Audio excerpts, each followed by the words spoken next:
We have the power, everybody. Turtle power. Hey guys, Jay! Welcome back to the channel. So guys, I woke up this morning to find some amazing news. As if this week hasn't been amazing already, the Teenage Mutant Ninja Turtles Massive Universe crossover continues as the Turtles of Grayskull packaging art has been unveiled by Mattel.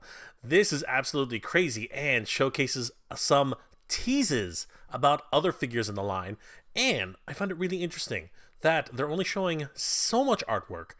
You guys will see what I mean in a minute. Guys, let's take a deep dive in this and see exactly what was announced on Master Universe official Instagram, Facebook, and of course Twitter pages.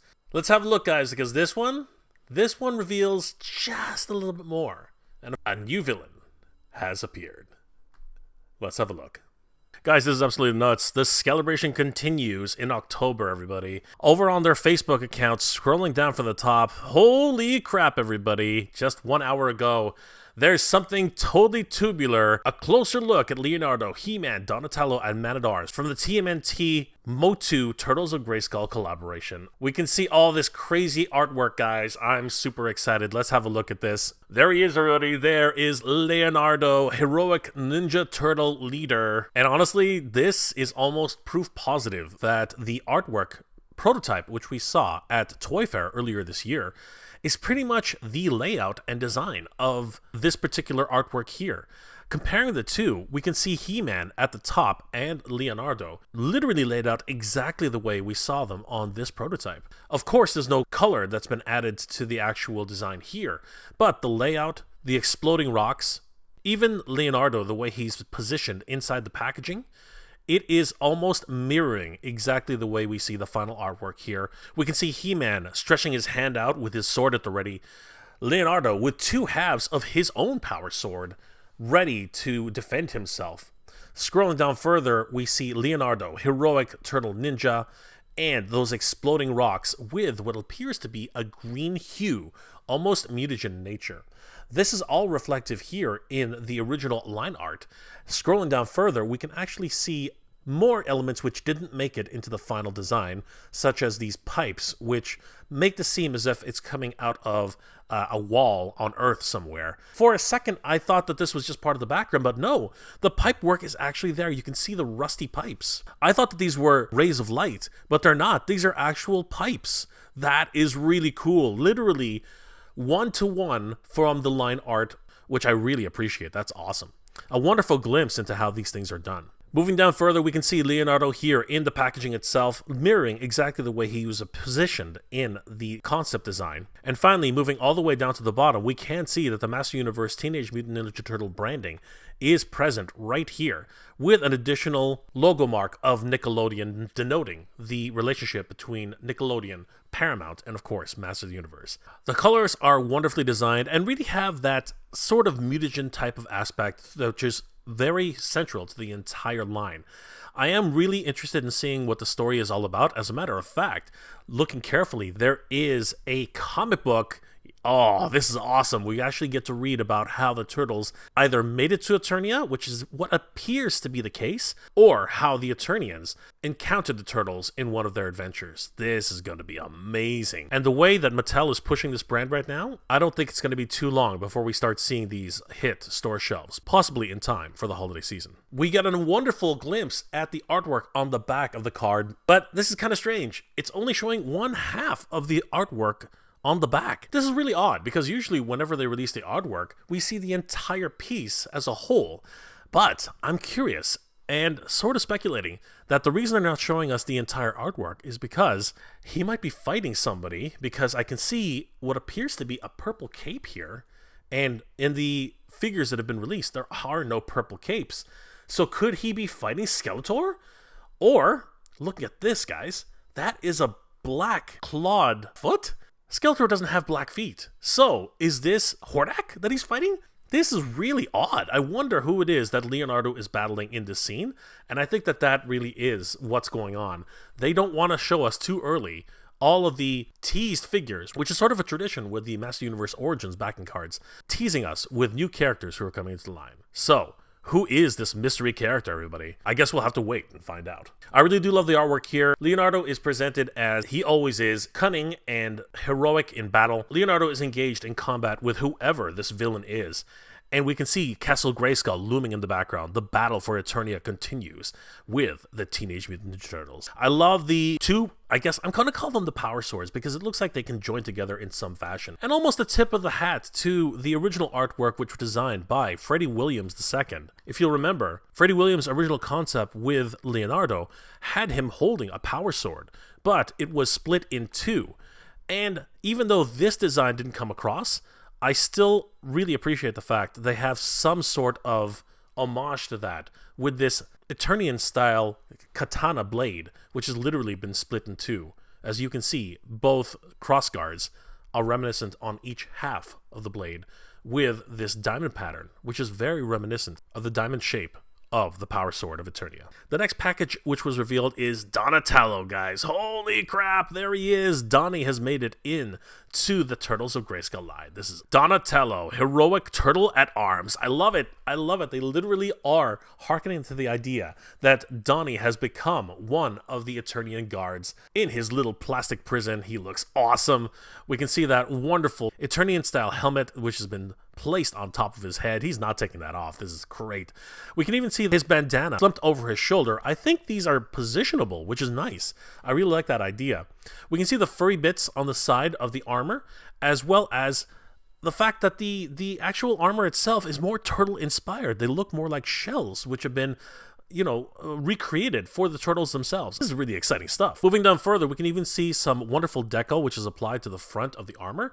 What appears to be a silver rebreather in case of a chemical attack. Armor, which is similar to the way the Eternian guards have always worn them. He is sporting those awesome wristbands, and of course, the gauntlet, which has another attachment, which appears to be some sort of spray cannon. And then, of course, his wonderful shin guards on both legs. Donnie's artwork is absolutely amazing. He looks like he's about to wallop whoever it is on the other side of this backing card art. And again, I'm really curious why they're not showing us the entire backing card, which sort of convinces me that there's something more happening on the other side of the card art, possibly new figures who are teased in the line, just like they do with the other Master Universe Origins backing cards. We can see the moons of Eternia looming in the background with this wonderful yellow hue, and of course, right there in the back, you can just see Castle Grayskull. The turtles are defending Grayskull as if their lives depend on it. Absolutely bonkers, everybody. Donatello looks amazing here, and as I said, they look even more buff in this universe than they did on Earth. Their waistline is really tapered down. They're wearing all that Eternian gear. It really is the crossover of a lifetime, guys. The next package which was revealed is, of course, Man-at-Arms, everybody. Holy crap, there he is. Duncan, weapons master in a half shell. They really are leaning into the Turtles connection here. That's awesome. Zooming in closer, we can see that Duncan is encased in a plastic cell. His expression is even more intense than the solicitation photos that we saw the other day. He looks determined as ever. Duncan, the man-at-arms of Eternia. We can see that he is wearing that fleece, which I mentioned in the last video, as well as all of his armor really does seem to be more turtle-inspired. I'm sort of wondering now if the Turtles, or at least versions of the Turtles, reached Eternia at some point in their history and sort of inspired this overall turtle heraldry that they're sporting right now with the Eternian guards. I'm not really sure why that would be, but again, could it be that the Shredder actually went all the way back into the past and affected Eternia's history? That would be an interesting storyline, bar none. The Eternian-style armor is wonderfully represented here, of course augmented with that turtle shell type of motif.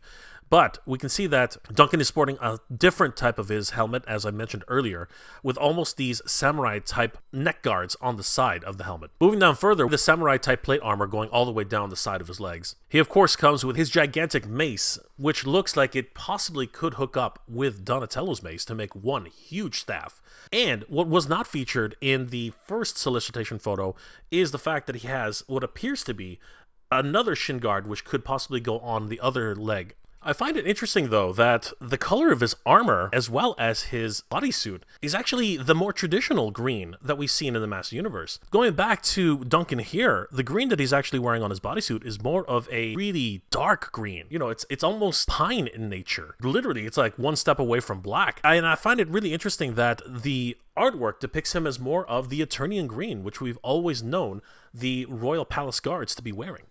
his armor also seems to be a much more brighter yellow. That is also in stark contrast to the more orange version that he appears to be wearing here on the figure itself. Interesting changes. I wonder if that's something that wasn't conveyed enough in time for the artist to actually change the colors.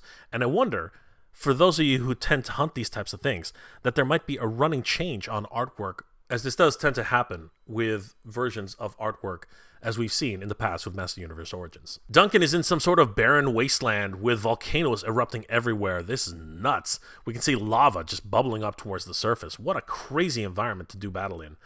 And it's funny, once again, the other half of the card work is completely cut off.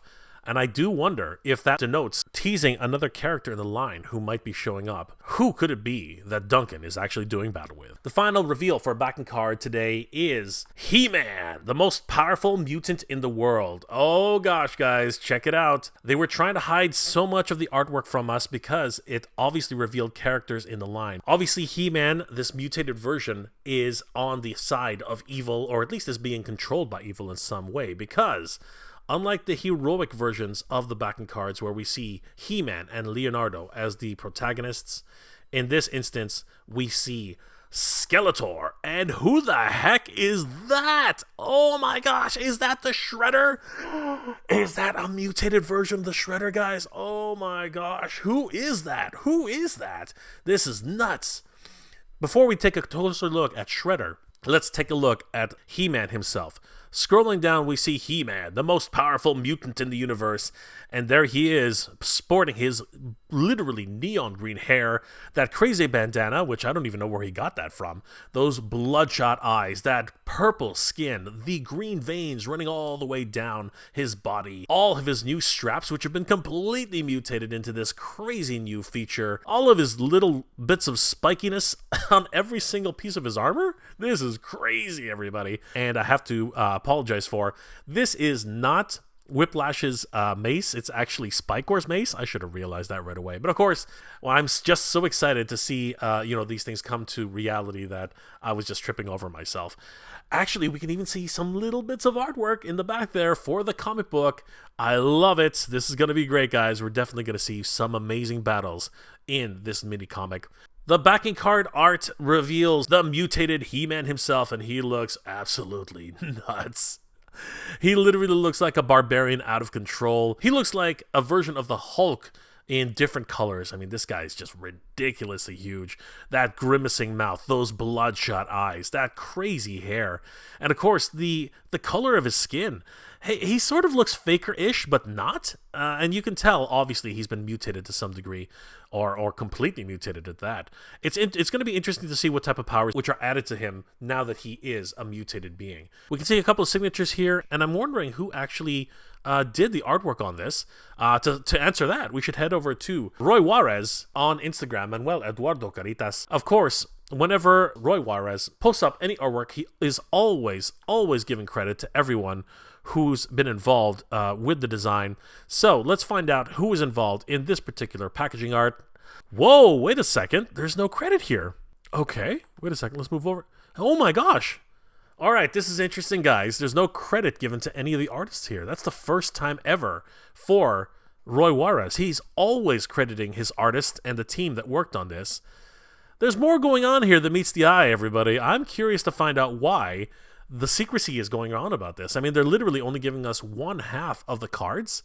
And again, no credit given by Roy Juarez. This is interesting. This is very, very interesting. But I really wanted to take a really deep dive into this character. Who is this, everybody? This is interesting. It looks like the Shredder. It really does. But upon closer inspection, his armor almost appears like Mosquito's armor, like just a little bit in terms of its inspiration, at least. It has this blood red jewel in the middle, leading me to believe that there might be some blood flowing through there. I don't know. His scale work on all of his armor, of course, is somewhat reptilian in nature. It could be turtles, it could be crocodiles, it could be anything. Moving further down, I can't help but think that this actually looks more Hordak inspired. I mean, even the boots. His boots are webbed with claws sticking out.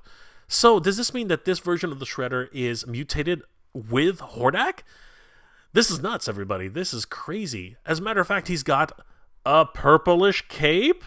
Wait a second, everybody. Those feet look oddly familiar. If we scroll back to Leonardo's fight with whoever this mysterious being is here, he has a purplish cape and webbed feet. All right, everybody, we might have a clue as to what's going on here. Is Leonardo fighting his mortal enemy, the Shredder, on a battle to determine who will take control of Castle Grayskull? I guess we'll be finding out. This particular design looks absolutely amazing. He definitely is, without a doubt, the Shredder in some incarnation. And I really can't wait to find out exactly what's been going on between the Shredder and Skeletor. There is Skeletor on this card art, guys. This is wonderful. And, of course, it is interesting to note that Skeletor is not mutated in this card art. And, honestly, neither is He-Man. He-Man is not mutated on the top of the card art either. That is a wonderful little nod. And perhaps a clue as to what's actually going on here with the Turtles of Grayskull action figure line. We got some wonderful glimpses into the future of the Turtles of Grayskull and some more questions than answers, really. What's going on here? Why do we not get the full backing card reveals? That, to me, is the biggest question mark of all. And I guess we'll just have to wait and find out exactly what Mattel has in store for us. Oh my god, everybody, I can't believe just how hard Mattel is pushing this line. I mean, literally, just a few days ago, this was nothing but a rumor. And now, we're not only seeing the announcements, we're also seeing the actual figures themselves, as well as packaging design. This is crazy. Hit after hit after hit. And of course, all in celebration of the Teenage Mutant Ninja Turtles 40th anniversary for their toy line. This is nuts, guys. I can't believe this. And of course, it should be noted and remembered that Mark Taylor worked on both properties. I mean, you know, he was a legendary toy designer at the time. And unfortunately, he did pass away in 2021. He was able to witness the 40th anniversary of Master Universe. It really is a shame that he wasn't able to reach this milestone, which celebrates another one of his great works.